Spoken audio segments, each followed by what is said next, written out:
Britney Spears. How she became the defining icon of our age. Through the highs and lows of her career, Britney Spears, for better or for worse, has been a defining paradigm for the modern era. Since she first burst onto the scene to her current unfurling court case,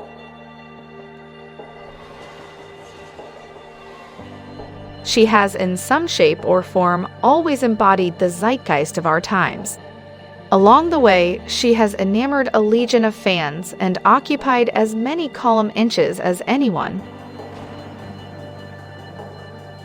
When Britney Spears emerged in 1998 with Baby One More Time, she was only 16 years old. In an instant, she both revived teen pop and raised controversial questions about whether someone so young should be so highly sexualized by the commercial mainstream. This all seemed to explode in a blur of knotted shirts, fanfare, and media enthrallment.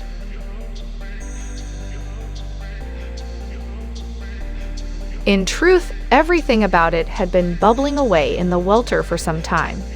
Britney herself had been geared towards a life of fame since long before she turned 16.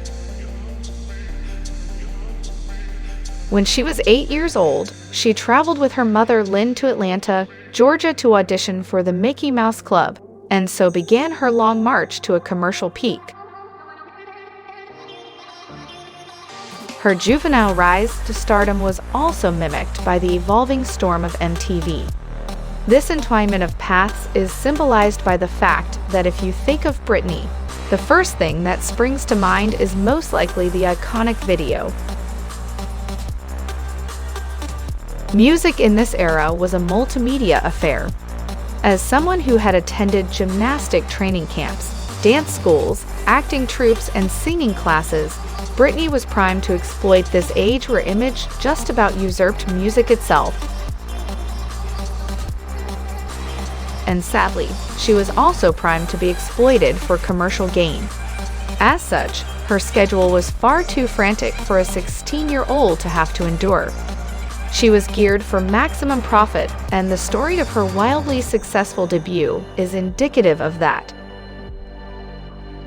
When she was signed to Jive Records in 1997, they set about making her another Madonna, another Debbie Gibson, or another Tiffany.